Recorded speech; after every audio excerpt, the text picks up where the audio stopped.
Good morning दोस्तों। आज हम 12 मई का करंट अफेयर पढ़ेंगे। अगर आपने उससे पहले हमारे चैनल को सब्सक्राइब नहीं किया है तो प्लीज़ हमारे चैनल को सब्सक्राइब कीजिए, शेयर कीजिए, लाइक कीजिए एंड बेल आइकन पर प्रेस कीजिए, जिससे आपको हमारी नई वीडियो का अपडेशन मिल सकेगी। आइए हम शुरुआत करते हैं क्वेश्चन नंबर फर्स्ट से। हाल ही में किसे राज्य में श्री अरबिंदो सोसाइटी का आरओ छात्रवृत्ति कार्यक्रम शुरू किया है? ऑप्शन फर्स्ट है पश्चिम बंगाल, ऑप्शन सेकेंड है उड़ीसा, ऑप्शन थर्ड है बिहार, ऑप्शन फोर्थ है त्रिपुरा। तो किसने आरओ छात्रवृत्ति कार्यक्रम शुरू किया है? तो शुरू किया है ऑप्शन नंबर फोर्थ, त्रिपुरा ने।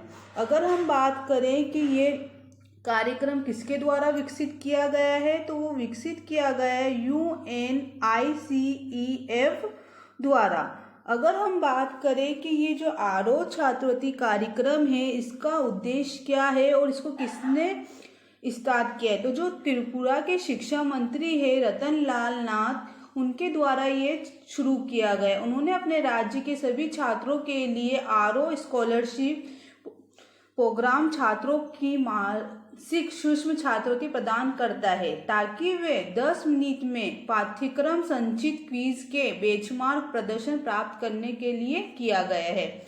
अगर हम बात करें कि जो त्रिपुरा के मुख्यमंत्री हैं, तो वो क्या हैं? विप्लव कुमार देव। अगर हम बात करें कि वहाँ के जो त्रिपुरा के राज्यपाल हैं, वो कौन है? रमेश बैस। अगर आपको ये समझ में आ गया होगा कि आरओ जो छात्रवृत्ति कार्यक्रम है वो किसके लिए स्टार्ट किया गया है? वहाँ के सभी छात्रों के लिए। क्वेश्चन नंबर सेकेंड है, हाल ही में किसे अमेरिका के प्रतिष्ठित नेशनल अकेडमी ऑफ साइंसेज के लिए चुना गया है? तो इस ऑप्शन फर्स्ट है अक्षय कुमार, ऑप्शन सेकेंड है अमिताभ बच्चन, ऑप्शन थर्ड है शंकर घोष, ऑप्शन फोर्थ है सभी। तो जो हाल ही में जिसको अमेरिका के प्रतिष्ठित नेशनल अकेडमी ऑफ साइंसेस पुरस्कार से चुना गया है, वो ऑप्शन थर्ड है शंकर घोष। अगर हम बात करें शंकर घोष की, ये कौन है और इन्हें क्यों मिला है ये पुरस्कार, तो ये एक भारतीय मूल के इम्यूनोलॉजिस्ट है। अगर हम बात करें कि इनको ये पुरस्कार क्यों दिया गया है, तो उनको ये पुरस्कार इसलिए मिला है क्योंकि वो प्रतिष्ठित और निरंतर उपलब्धियों के लिए उनको यह पुरस्कार दिया गया है, और ये 120 नवनिर्वाचित सदस्यों में से एक थे। अगर हम बात करें कि जो नेशनल अकेडमी साइंसेज है, इसकी स्थापना किसने की थी, तो इसकी स्थापना ये जो राष्ट्रीय विज्ञान अकादमी अमेरिका का एक गैर लाभकारी संस्थान है, जिसे 1863 में राष्ट्रपति अब्राहम लिंकन द्वारा स्थापित किया गया था। क्वेश्चन नंबर थर्ड है, राष्ट्रीय प्रौद्योगिकी दिवस कब मनाया जाता है? ऑप्शन फर्स्ट है 10 मई, ऑप्शन सेकेंड है 8 मई, ऑप्शन थर्ड है 11 मई और ऑप्शन फोर्थ है 9 मई। तो जो राष्ट्रीय प्रौद्योगिकी दिवस है वो मनाया जाता है 11 अप्रैल को। अगर हम बात करें कि ये क्यों मनाया जाता है, तो ये मतलब जो वैज्ञानिक है उनके उससे काम से रिलेटिव बारे में इसको मनाया जाता है। अगर हम बात करें कि यह दिवस किसके द्वारा किसने स्थापित किया था, क्यों मनाया, यह दिन प्रौद्योगिकी विकास बोर्ड द्वारा मनाया जाता है। अगर हम इसकी थीम की बात करें तो इसकी थीम है सतत भविष्य के लिए विज्ञान और प्रौद्योगिकी। अगर हम बात करें कि जो राष्ट्रीय प्रौद्योगिकी दिवस है वो पहली बार कब मनाया गया था, वो पहली बार बनाया गया था 1999 में मनाया गया था। अगर हम बात करें कि अभी हाल ही में आज 12 मई है, तो आज एक दिन बनाया गया, एक दिवस के रूप में बनाया गया है, तो मनाया गया है अंतर्राष्ट्रीय नर्स दिवस, जिसकी थीम है a voice to lead a version for future health care. Question number fourth है, अप्रैल 2021 के लिए ICC player of the month किसे चुना गया है? ऑप्शन फर्स्ट है विराट कोहली, ऑप्शन सेकेंड है बाबर आजम, ऑप्शन थर्ड है ऋषभ पंत और ऑप्शन फोर्थ है आर अश्विन। तो अप्रैल 2021 के लिए ICC player of the month किसे चुना गया है? तो ICC player of the month किसको चुना गया है? वो है ऑप्शन सेकेंड बाबर आजम को चुना गया है। अगर हम बात करें जो बाबर आजम हैं ये कौन सी टीम से है? तो ये पाकिस्तान के एक खिलाड़ी है और ये कप्तान भी है पाकिस्तान के। इन्हों को अंतर्राष्ट्रीय क्रिकेट परिषद आईसीसी द्वारा अप्रैल 2021 के लिए ICC men's player of the month चुना गया है। अगर हम बात करें महिलाओं में तो महिलाओं में यह पुरस्कार किसको दिया गया है? ICC women of the year month वो दिया गया है एलिसा हीलिने को। वो ऑस्ट्रेलिया की एक खिलाड़ी है। अगर हम बात करें जो ये आईसीसी प्लेयर ऑफ द पुरस्कार दिया गया है वो किसके द्वारा दिया गया है? आईसीसी द्वारा दिया गया है। आईसीसी का अगर हम बात करें जो मुख्यालय है वो कहाँ पर है? मुंबई में है। आईसीसी के अगर हम अध्यक्ष की बात करें तो वो ग्रेग बार्कले हैं। अगर हम उनके सीईओ की बात करें तो उनके सीईओ कौन है? मनु सहानी हैं। क्वेश्चन नंबर 5 है किसे FICCI की नई महिला राष्ट्रीय अध्यक्ष कौन बनी है? तो ऑप्शन फर्स्ट है रेखा मेनन, ऑप्शन सेकेंड है शिखा शर्मा, ऑप्शन थर्ड है उज्ज्वला सिंघानिया और ऑप्शन फोर्थ है रोशनी नादर। तो जो इसका सही आंसर होगा वो होगा ऑप्शन थर्ड उज्ज्वला सिंघानिया। इनको ही अभी फिरकी FLO की नई महिला राष्ट्रीय अध्यक्ष चुना गया है। अगर हम बात करें इनको कौन से नंबर का बनाया गया है तो इनको 38 नंबर का बनाया गया है। जो अगर हम बात करें FICCI की तो जो दक्षिण पूर्व एशिया की सबसे पुरानी महिला नेतृत्व वाली और महिला केंद्रित बिजनेस चैम्बर है। और इन्होंने ही अभी अपना राष्ट्रीय अध्यक्ष किसको चुना है? उज्ज्वला सिंघानिया को चुना गया है। ये फिरकी लेडीज ऑर्गेनाइजेशन है। क्वेश्चन नंबर 6 थे अरब वर्ल्ड नोबेल पुरस्कार जीतने वाली पहली भारतीय महिला का नाम क्या है जिन्होंने अभी अरब का वर्ल्ड नोबेल पुरस्कार जीता है? ऑप्शन फर्स्ट है सुरेखा शर्मा, ऑप्शन सेकेंड है ताहिरा कुतुबुद्दीन, ऑप्शन थर्ड है अनुपमा सिंह और ऑप्शन फोर्थ है अरुंधति भट्टाचार्य। तो जिसका सही आंसर होगा वो होगा ऑप्शन सेकेंड ताहिरा कुतुबुद्दीन। इनको ही अभी अरब वर्ल्ड नोबेल पुरस्कार दिया गया है। अगर हम बात करें कि इनको कौन से नंबर का मिला है तो इनको मिला है 15वें नंबर का। और ये अगर बात करें ये कौन से फील्ड से जुड़ी हुई है तो ये शिकागो विश्वविद्यालय में अरबी साहित्य प्रोफेसर है। और अगर हम बात करें जो ये अरब वर्ल्ड नोबेल पुरस्कार है इसको और कौन से नाम से जाना जाता है तो इस पुरस्कार को एक और नाम से भी जाना जाता है। उसका नाम है शेख जायद बुक पुरस्कार। यह पुरस्कार उनकी नई पुस्तक अरबी ओरियम आर्ट एंड फंक्शन के लिए दिया गया है। अगर हम बात करें कि यह कब इस्टेब्लिश हुआ था तो ये 2019 में लीडन के बिल एकेडमिक व पब्लिशर द्वारा यह प्रकाशित की गई थी। क्वेश्चन नंबर 7 थे हाल ही में नेपाल के किस प्रधानमंत्री ने प्रतिनिधि सदन में विश्वास मत खो दिया है? किसने अभी नेपाल के जो प्रधानमंत्री थे वो अपना विश्वास मत खो चुके हैं तो उनका नाम क्या है? ऑप्शन फर्स्ट है पुष्प कमल दहल प्रचंड, ऑप्शन सेकेंड है KP Sharma Oli, option third है विद्या देवी भंडारी और ऑप्शन फोर्थ है शेख हसीना। तो कौन है जिसने अभी नेपाल के प्रधानमंत्री का प्रतिनिधित्व सदन में अपना विश्वास मत खो दिया है? तो वो है option second KP Sharma Oli. इन्होंने ही अभी अपना विश्वास मत खो दिया है। अगर हम बात करें KP शर्मा ओली की तो नेपाल के प्रधानमंत्री KP शर्मा ओली ने सोमवार को सदन में विश्वास मत खो दिया है। ओली के समर्थन में 93 और विरोध में 124 सांसदों ने मतदान किया था जबकि 15 सांसद तटस्थ रहे। ओली को विश्वास मत हासिल करने के लिए 136 सांसदों के समर्थन की जरूरत थी, लेकिन सत्तासीन community party of Nepal Marx Lenin ने अपने सांसदों को ओली के समर्थन में वोट देने का विकल्प। नेपाल में ओली और प्रचंड के बीच सत्ता संघर्ष 2015 से ही चल रहा था। इस बीच पिछले साल 5 साल में 4 बार नेपाल के प्रधानमंत्री रह चुके ओली की छवि भारत विरोधी और चीन समर्थकों की भी रही थी। पिछले साल जून में इन्होंने आरोप लगाया कि काठमांडू और दिल्ली में उन्हें हटाने की साजिश रची जा रही है। यही कारण था कि इसके बावजूद ओली विश्वासमत नहीं बचा सके। उन्होंने कहा कि सरकार ने कई उपलब्धियां हासिल की है, उसके बावजूद सरकार के खिलाफ उनका मतदान की ज़रूरत नहीं थी। यही कारण था कि उन्होंने अपना विश्वासमत खो दिया है।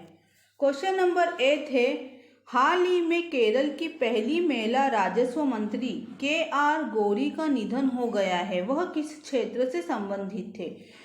कौन थी? केरल की पहली महिला राजस्व मंत्री KR गौरी शर्मा, उनका निधन हो गया है। तो ऑप्शन फर्स्ट थे अभिनय से थी, ऑप्शन सेकेंड राजनीति से थी, ऑप्शन थर्ड क्रिकेट से थी और ऑप्शन फोर्थ है दवा से थी। तो इसका सही आंसर होगा ऑप्शन सेकेंड राजनीति से थी। अगर हम बात करें इनके व्यक्तित्व की कि कब से थी, तो 2001 से 2006 तक ये कांग्रेस के नेतृत्व वाली सरकार में कृषि मंत्री रही थी। और अगर हम बात करें नंबूदरी-पाद सरकार में इनको राजस्व मंत्री के रूप में भी इन्होंने काम किया था। और 1957 में इन्हों को क्रांतिकारी भूमि सुधार विधेयक पेश किया था इन्होंने। और अभी हमने क्या बात की थी, 2001 से लेके 2006 तक ये क्या रहे थे, कांग्रेस का इन्होंने नेतृत्व किया था और कृषि मंत्री रहे थे। क्वेश्चन नंबर 9 है, एलन मस्क की कंपनी स्पेस एक्स ने किस वर्ष पहले क्वार्टर में DOGE first mission to the moon launch करने की घोषणा की है? ऑप्शन फर्स्ट है 2022, ऑप्शन थर्ड है 2023, ऑप्शन थर्ड है 2024 और ऑप्शन फोर्थ है 2025। तो इन्होंने कब स्टार्ट किया था? तो वो था ऑप्शन नंबर फर्स्ट 2022। अगर हम बात करें कि जो स्पेस ये क्यों किया गया है, तो किसके द्वारा किया गया है? इसे फॉल्कन 9 रॉकेट के द्वारा वर्ष 2022 में भेजने का समय सीमा 2022 रखी गई है। अगर हम बात करें जो स्पेस एक्स कंपनी है उसके जो फाउंडर है वो कौन है? एलन मस्क है। अगर हम बात करें स्पेस एक्स जो कंपनी उसकी स्थापना कब की गई थी, तो इसकी स्थापना कब की गई थी? 2002 में 6 मई को की गई थी। कब की गई थी? 6 मई को की गई थी। अगर हम बात करें कि इसका जो हेड क्वार्टर है वो कहाँ पर है, तो इसका हेड क्वार्टर है कैलिफोर्निया USA में। क्वेश्चन नंबर 10 है, बैंक ऑफ बड़ौदा ने माइक्रोसॉफ्ट लॉन्च की है, वह निम्नलिखित में से किससे संबंधित है? ऑप्शन फर्स्ट है बच्चों, ऑप्शन सेकेंड है शिक्षक, ऑप्शन थर्ड है कर्मचारियों और ऑप्शन फोर्थ है इनमें से कोई नहीं। तो बैंक ऑफ बड़ौदा ने जो माइक्रोसॉफ्ट लॉन्च की है वो किससे संबंधित है? बैंक ऑफ बड़ौदा की जो माइक्रोसॉफ्ट है वो किससे संबंधित है? वो संबंधित है ऑप्शन थर्ड कर्मचारियों से।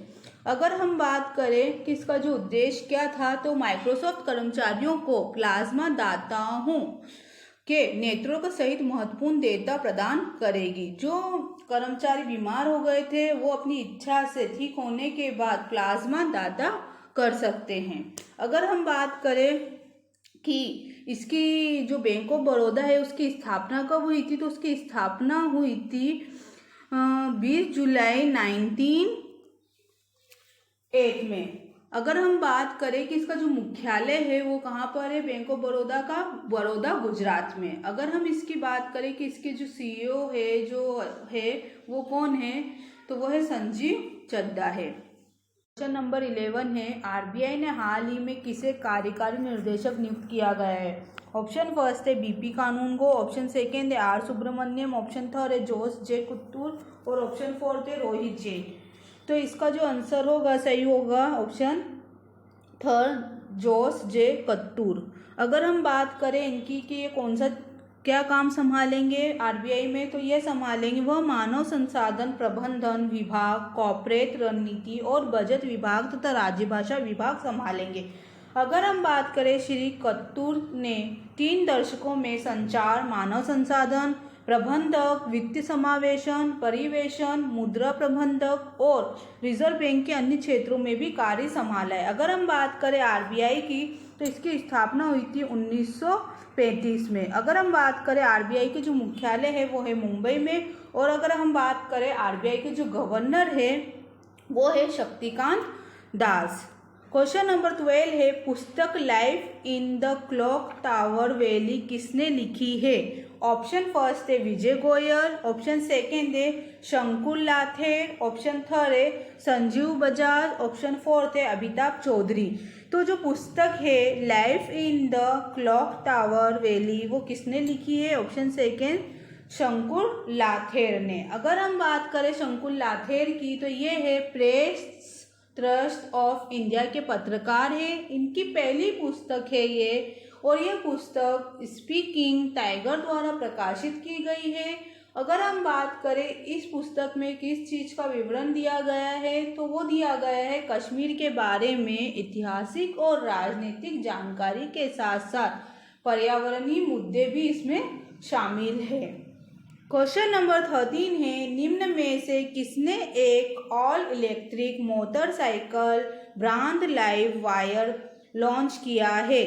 ऑप्शन फर्स्ट है होंडा, ऑप्शन सेकेंड है Harley Davidson Inc, option third है Yamaha motor company, option fourth है रॉयल इनफील्ड। अगर हम बात करें इसके सही आंसर की, तो वो होगा ऑप्शन सेकेंड। अगर हम बात करें कि ये जो हार्ले डेविडसन इंक है, ये पहली इलेक्ट्रॉनिक मोटर बाइक के नाम से भी इसको जाना जाता है, और इसका अनावरण 2019 में किया गया था। अगर हम बात करें लाइव वायर डिवीज़न जुलाई 2021 में अपनी पहली ब्रांडेड मोटरसाइकिल लॉन्च करने के लिए तैयार की गई थी। क्वेश्चन नंबर 14 है, मई 2021 में एक ऑनलाइन बार रिपोर्टिंग और सूचना प्रबंधन प्रणाली किस राज्य में शुरू की गई थी? तो ऑप्शन फर्स्ट है मेघालय, ऑप्शन सेकेंड है असम, ऑप्शन थर्ड है मिजोरम और ऑप्शन फोर्थ है उड़ीसा। तो इसका जो सही आंसर होगा वो होगा ऑप्शन सेकेंड असम। अगर हम बात करें कि जो ये स्टार्ट किया गया है ऑनलाइन बार रिपोर्टिंग और सूचना प्रबंधन द्वारा, इसका मुख्य उद्देश्य क्या है, तो ये 15 मई से लेकर 15 अक्टूबर 2021 के बीच की दैनिक बार रिपोर्टिंग असम ने अनिवार्य कर दी गई है। अगर हम बात करें कि किसके द्वारा विकसित की गई है ये रिपोर्ट, तो ये आपदा प्रबंधन एजेंसी और यूनिसेफ द्वारा विकसित की गई है। अगर हम बात करें हाल ही में असम के नए मुख्यमंत्री बने हैं वो है हेमंत बिस्वा शर्मा। अगर हम बात करें कौन से नंबर के बने हैं, तो ये 15वें नंबर के बने हैं।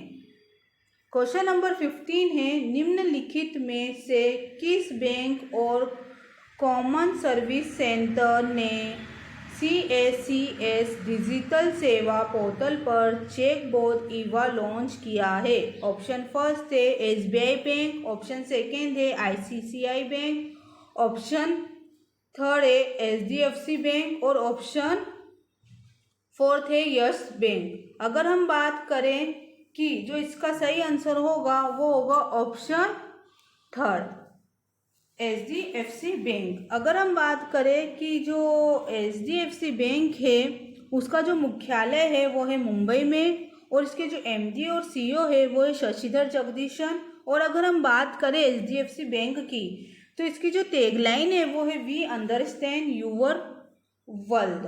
अगर हम बात करें कि ये क्यों है स्टार्ट की गई है, तो ये VLE के बेस पर स्टार्ट की गई, जिसका उद्देश्य है विलेज लेवल एम्प्लॉयमेंट। अगर हम बात करें कि जो इसमें ऑप्शन नंबर सेकेंड है उसमें हालांकि थोड़ी मिस्टेक हो गई है, वो ये मिस्टेक हो गई है कि इसका नाम है ICICI बैंक। अगर आपको मेरा ये वीडियो अच्छा लगा है तो प्लीज़ मेरे चैनल को सब्सक्राइब कीजिए, लाइक कीजिए, शेयर कीजिए। Thank you.